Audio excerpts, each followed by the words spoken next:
I don't know if you guys heard, but Warped Tour is back. Kinda.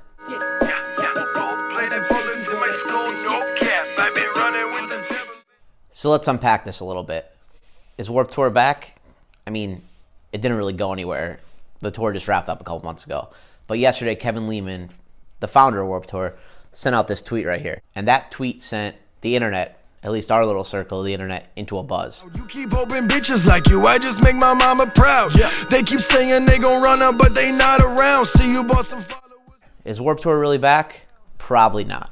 I don't have any inside information. I don't actually know. But Warped Tour has been on not so much a decline, but a change for many years. Tour started in the 90s when the alternative punk community was on its way up, and it saw many transformations throughout the years as that scene changed. Now, the height of that was in the mid-2000s, right around 2007, 2008, 2009. Those are probably the peak Warped Tour years. That's kind of when Hot Topic culture, scene culture kind of became mainstream. You had Fall Out Boy with chart-topping hits, My Chemical Romance, AFI. A ton of bands from the scene really broke out and became big. Then there were kind of the tail end of it when a lot of the mallcore stuff kind of took over. And that's when Warped Tour was really just shaping popular culture.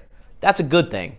Regardless of what anybody says, that was a good thing for the culture, the scene, and that's going to give it legs for a long time to come. I mean, it may not be as popular as it once was, but bands are still going to tour. The popularity was there. They were able to build enough fans off of the Warped Tour days, quote unquote, to really have a sustaining career.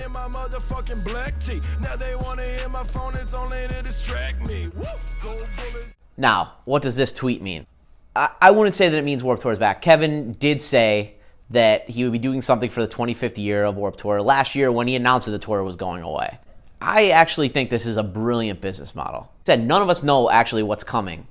All Kevin did was tweet out a set of dates and let people know that something's going to be happening.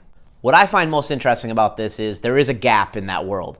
So Bamboozle went away a couple years ago, and that kind of left a hole in the two-day festival scene. Riot Fest, to my knowledge, I could be wrong, call me out if I am, hasn't really come to the East Coast. They kind of stay West Coast, Midwest, Chicago, Denver, and that would be the next closest thing that I would really compare this to. And then there's South by So What down in Texas, things of that nature. Why you fucking with me? I just came to kill a crowd. You keep hoping. So what do I find so appealing about this model?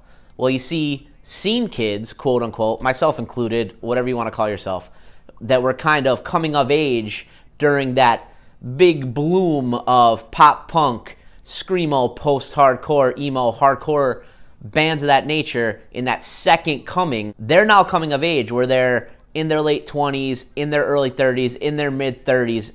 They're starting to make money. They can afford something like this. Warped Tour has the opportunity to become the Coachella or the Lollapalooza of the scene. All those kids that were hanging out, going to punk rock shows, kind of broke during that time, that would, Warped Tour was their whole way to see all those bands in one summer.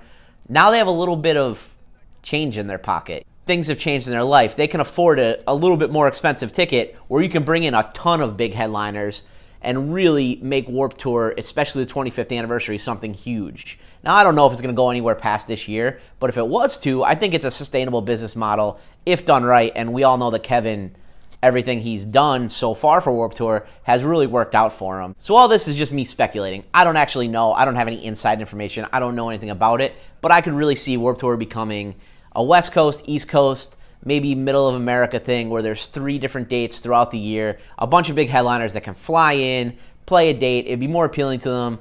You could charge a higher ticket price. There's more money to go around for everybody. And it could be a really huge event to appeal to those people who maybe don't care about Rock on the Range, don't care about Lollapalooza, don't care about Coachella. Like, I've literally never seen a Coachella lineup that remotely interests me. Oh, the bands that I would want to see would have to be something created from a Warped Tour. I used to go to Bamboozle every year, but then I was young and I was saving up money to do that. Now, I'm kind of in a place in my life, like I think many of the people from that generation are, where that could be a really nice weekend getaway. And I think it would be very successful if it happens that way. So yeah, if you're liking these videos, if it's on Facebook, hit the like button. If you're on YouTube, hit subscribe. And, maybe we'll have another one come out tomorrow. Thanks, guys. So hey, almost forgot. I think everybody that cares about this video will also care about this. December 29th at Stage West, Screaming Infidelity's Emo Night. That's right, December 29th, Screaming Infidelity's Emo Night. It's the most fun you guys are going to have. If you're an old scene kid, if you like pop punk, if you like emo, you like screamo, you like hardcore, you like punk, you like ska, we have something for you. So that is on December 29th at Stage West. Come on out. It's only $5. Jump on stage, grab the mic, have a great time with us.